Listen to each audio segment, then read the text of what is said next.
Why are you a better choice than your opponent to create the kinds of jobs that will put more money into the pockets of American workers? Today is my granddaughter's second birthday, so I think about this a lot. First, we have to build an economy that works for everyone, not just those at the top. How are we going to do it? We're going to do it by having the wealthy pay their fair share. Now, look, I'm a great believer in all forms of energy. I have thought about this quite a bit. Yeah, for 30 years. I have, well, not quite that long. I think my husband did a pretty good job in the 1990s. Well, he approved 3 million NAFTA. new jobs, He approved a balanced NAFTA. state, and I have Your done husband signed NAFTA. Well, Donald, I know you live in your own reality. No wonder you've been fighting. No wonder you've been fighting ISIS your entire adult life.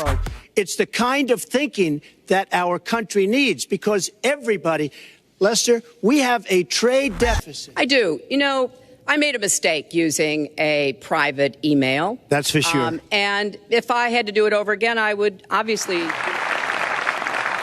Secretary Clinton, Mr. Trump, welcome. Let's get right to it. The first topic is the Supreme Court.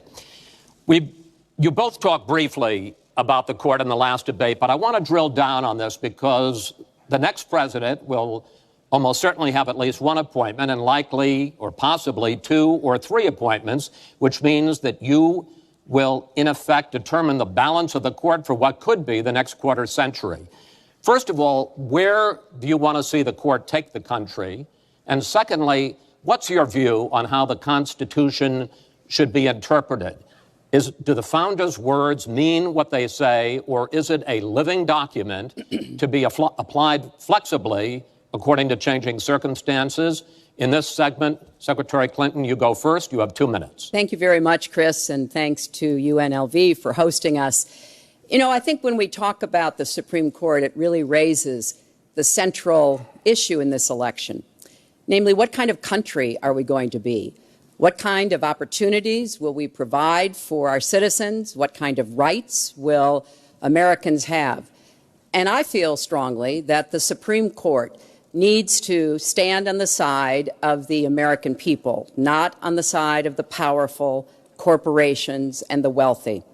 For me, that means that we need a Supreme Court that will stand up on behalf of women's rights, on behalf of the rights of the LGBT community, that will stand up and say no to Citizens United, a decision that has undermined the election system in our country because of the way it permits dark, unaccountable money to come into our electoral system. I have major disagreements with my opponent about these issues and others that will be before the Supreme Court.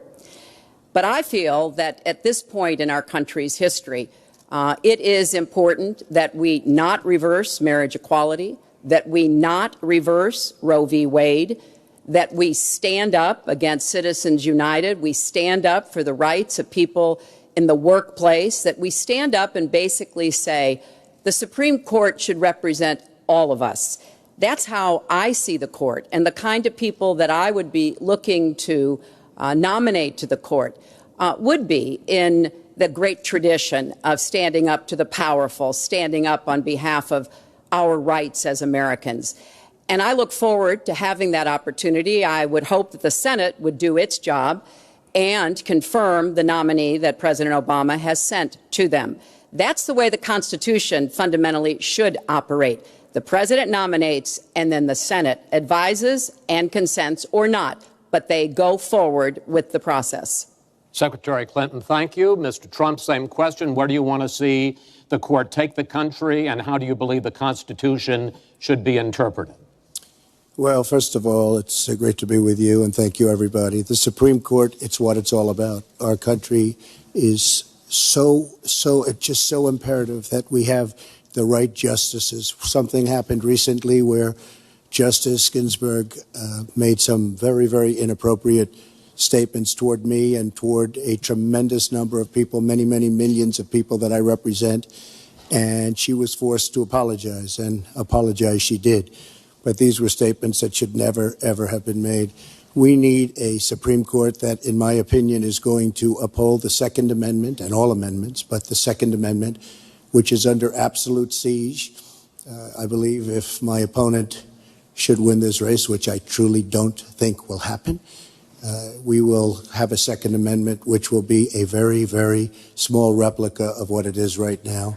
But I feel that it's absolutely important that we uphold